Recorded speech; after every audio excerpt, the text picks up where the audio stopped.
Well, having watched the debate, the first very fiery debate, I can't remember a more controversial debate. Chris Wallace did his best to keep the two from talking over each other. But in the very first debate, I think President Trump came out the stronger of the two, at least in perception. He was on top of his stuff. He didn't have to rely on any notes as Biden did. He was looking down at his notes all the way through the debate, and it was unfortunate that both of them were talking over each other. Admittedly, President Trump more so than Biden, but then Biden was throwing up so many untruths that Trump was just frustrated, and he had no opportunity to defend himself, to correct the lies that Biden was coming out with. And the biggest thing to come out of it, I believe, is Biden saying categorically he does not support the Green New Deal. So that has definitely lost him the radical far left.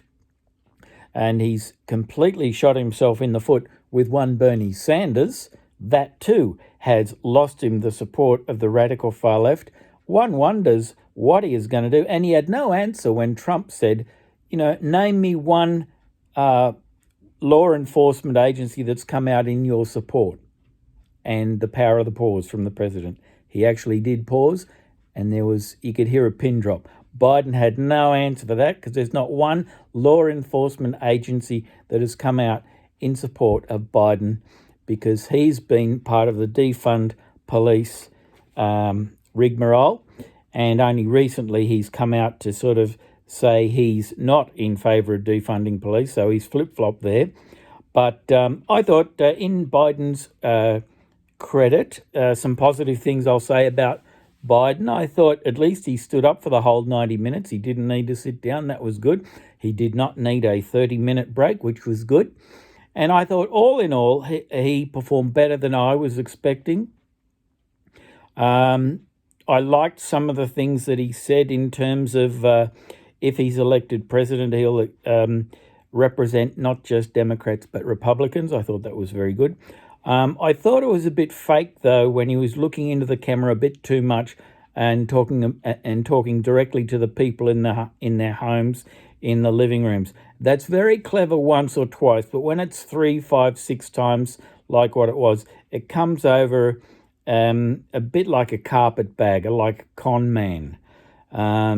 It was a clever way of distracting from the actual question and saying what he wanted to say or what he could remember to say from all the practice he's had in the 21 days he took off to prepare for this one debate, mind you, out of his own bunker. He said Trump was in a bunker. That's not right. The White House is not a bunker. Biden's basement is the bunker. But anyway, on Trump's big plus side was he hit Biden hard about Hunter Biden's $3.5 million payments from the mayor of Moscow. And I thought it was very wrong of Chris Wallace not to allow that to and fro to continue at least for another minute, because that is in the interests of the American people. If Hunter Biden, without any qualifications, if there's verifiable evidence that he's received $3.5 million from the mayor of Moscow, and it's under the vice president's watch, Biden, when he's supposed to be on international business, those funds need to be forensically investigated with the same diligence as what the 100-odd journalists and BuzzFeed have spent going through 38,000 SARS reports that have not turned up any illegalities at all involving President Trump.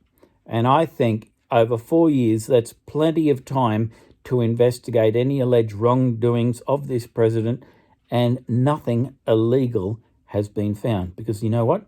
If there was anything illegal that turned up, President Trump would be indicted, he would be impeached, and he'd be kicked out of office. He's still there. He's elected for 4 years. The 4 years is not yet up.